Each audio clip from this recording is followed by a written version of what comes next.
Good morning. I'm Michele Penrose with Schein, and I'm joined here this morning with my friend Battrell, who's the CEO of the ADHA, and we're going to spend a little time right here live from the Chicago Midwinter, having a little chat about the American Dental Hygienists Association. Welcome, Ann. Thanks for spending some time with us. This is a lot of fun. Yeah, it is. So it's great to see you, and our relationship with the ADHA over the last several decades has been a great collaboration. So we look forward to hearing from you this morning and share with our viewers some of your comments. Great. So let's start with, tell us a little bit about ADHA and the strategic plan for the association.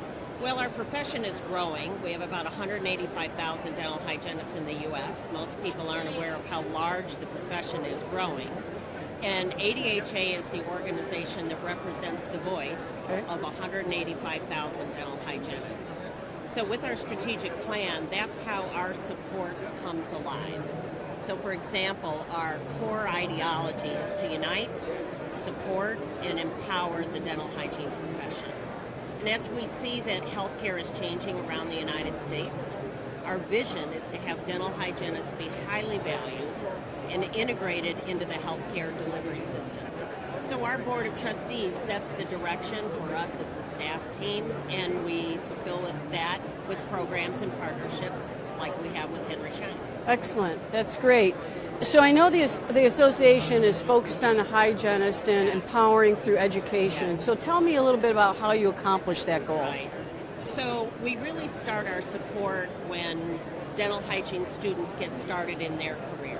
So from one end, it's how do we support students all the way to dental hygienists who are in the twilight of their careers, and their needs are really different.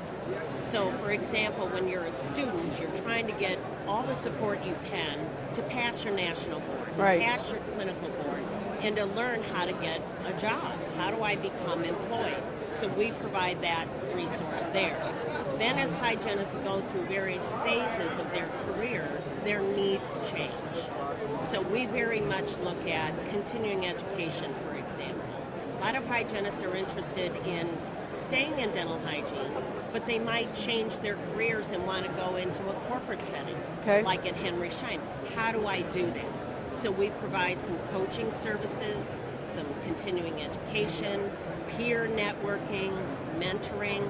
All those services are in play throughout their entire career. That's great. So right from the start, when they're in hygiene school, you're there to support them. Then when they enter the profession, become a member, ADHA is a part of their lifelong career. Right. Correct? Throughout their career lifespan. What a great thing to be, a great resource. When you have a need, like as you mentioned, differences come up in your career and you can rely on the association to help guide you through that. That's fantastic.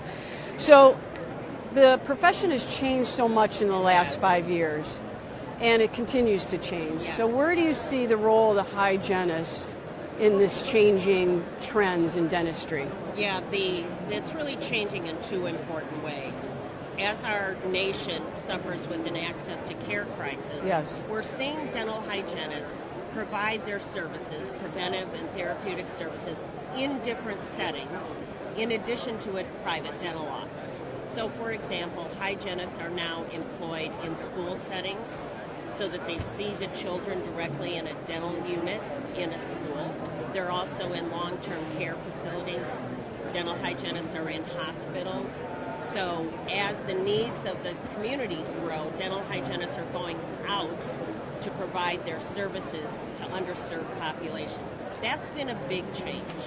For example, 39 states now allow a dental hygienist to see a patient first and refer back to a dentist for any restorative needs that they have.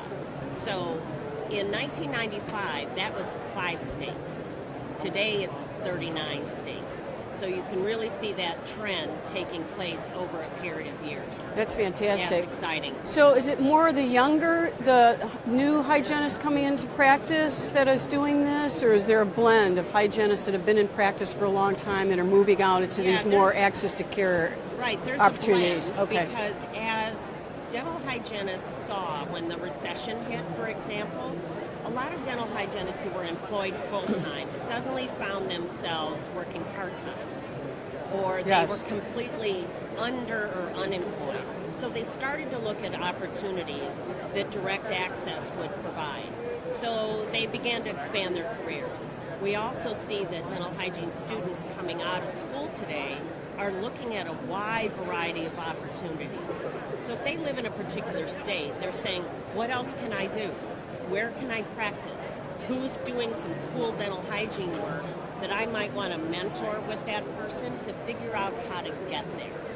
So they're all jumping into opportunities to expand their careers. And typically speaking, very compassionate people. Very interested in the patient, very interested in, nurturing, prevention, this whole total wellness. Yes. I know my own hygienist in the practice that I go to, I spend more time with her than I do the dentist. Yeah. And over the years, the change in the care that's provided, it's more comprehensive. Yes. And you can just really see the care, from the hygienist. So. Yes.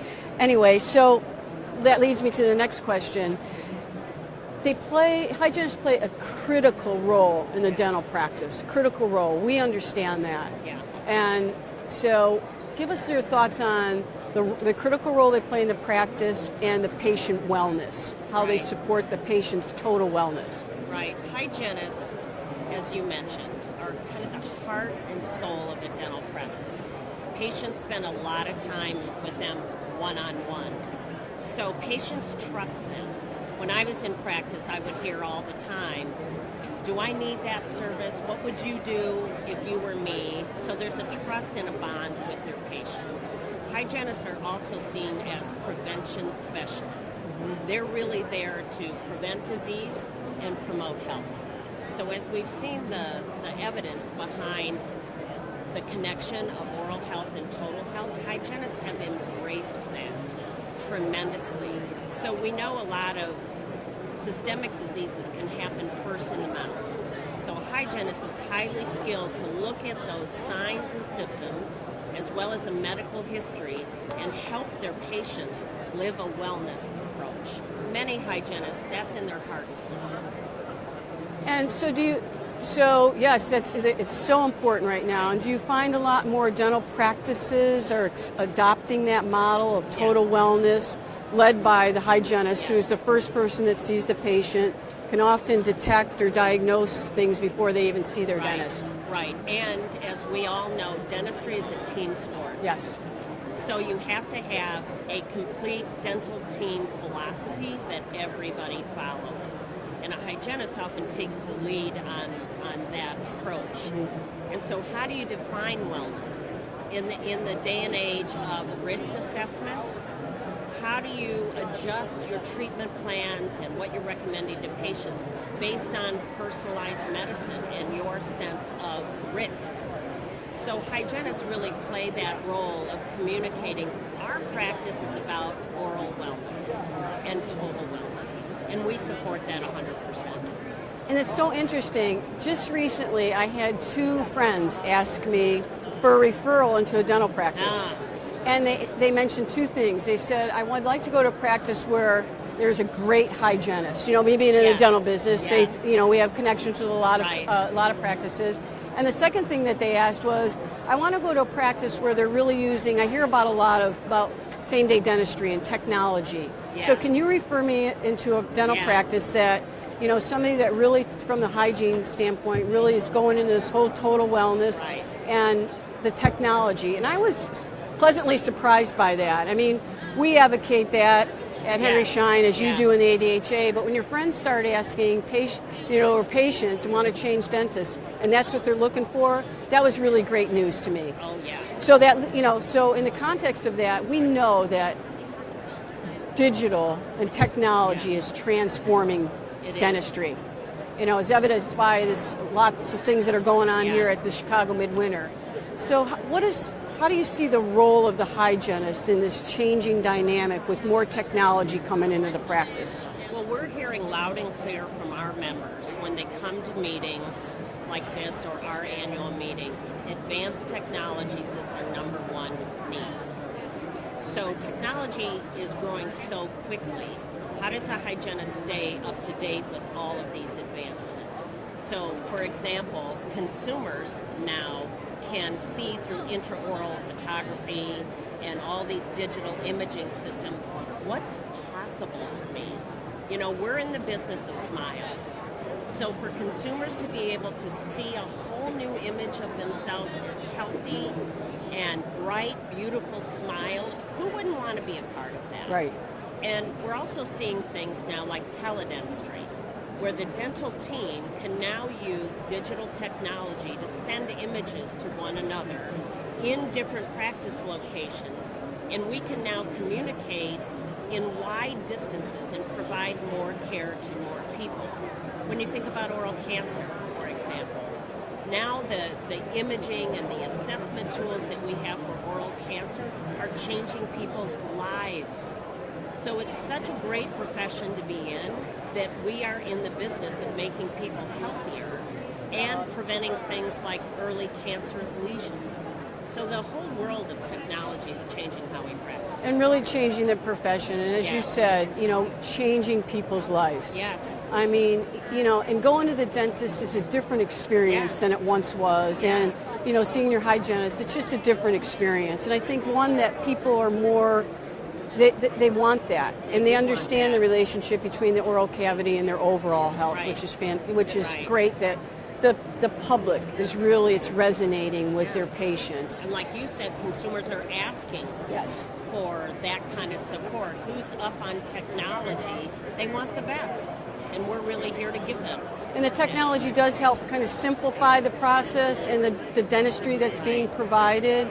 It's faster, less painful, also very good. When you think about digital radiography, how much that has changed dentistry, you can now show a patient a digital radiograph and enlarge it in a way that it suddenly makes sense to them. Right. Back when I practiced, I was looking at films, you know, where you were trying to point to a very small image and a patient had no idea what you were pointing at, but now you can enlarge it and the consumer says, oh, I get it now. Right. It's making such a difference. And they can take pictures home and they can, which is... And they love that. Yes. Certainly helps with the understanding of the treatment and what you're going to do. You can see it and then you can believe it. Yes, the why. So it's been so great spending some time with you, Ann. Thank you. Tell the viewers here today, what are you most excited about in this year, 2017? We're starting a new year, so what are you most excited about for ADHA and the profession? Well, we are most excited about our upcoming annual conference in Jacksonville, Florida. Okay. We have 3 themes around the meeting. It's learn, engage, and advance. So everything around the meeting is built around those 3 themes. We have over 30 hands-on courses. Hygienists tell us we want hands-on courses.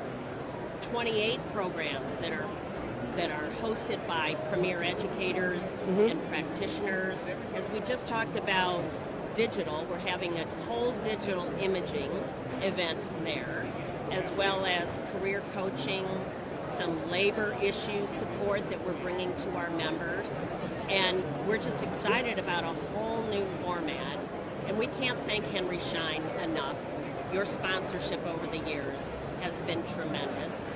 And our meeting wouldn't be the same without Henry Schein being a part of it. Well, thanks, Ann. I mean, we really appreciate the collaboration and the work that you do throughout the year. Thank you. I've been to the annual session numerous times, and it's one of the best meetings. I mean, everybody shows up really wanting to learn. You have great programs. It's a lot of fun. It's a way to really unite the membership. That they come in, the great cities, and we've enjoyed the collaboration and all the work that you and your team and the members around the country that are really advancing what's happening in dental hygiene. So it's June 14th through the 17th, Jacksonville, Florida. All right. And people can go to adha.org and get all the information about the meeting. That's great. I think we have a couple more minutes. Is there anything else you'd like to share with our social media viewers here? Well, social media is where it's at. Yes. And so we're putting a lot of effort into communicating out to dental hygienists across the country about how we are there to support them. And one of the most exciting trends that I didn't mention before is men are entering the profession at a very high rate. Just recently, our statistics changed that men now make up 2% of the dental hygiene profession. So it's kind of like what nursing went through when men started to enter the profession. And they too have very different needs, because most people assume that a dental hygienist is a woman. And so they're entering a whole new career, and they're really changing it. So I've enjoyed just spending time with male hygienists and listening to how did they get into the career, what do they see out of their profession, and all the choices that they're making. So we're really excited about that. And it's our collective responsibility just to get the information out. Sometimes people don't know what they don't know. So through social media and other outlets, your annual meeting, the work that we do together, it's making sure that the hygienists are informed. They have a place to go. If they need support, if they need resources, if they need some guidance on a new career choice, you're there to support them. So really, Ann, thank you so much for your time today. It's been a great opportunity. I've enjoyed having this chat with you, and I hope our viewers enjoy this. And if you have any questions, I know you can reach ADHA through their website or contact them, and I highly encourage that. So thanks a lot, Ann. Michelle. You have a great meeting. Thank you. So thank you, everybody.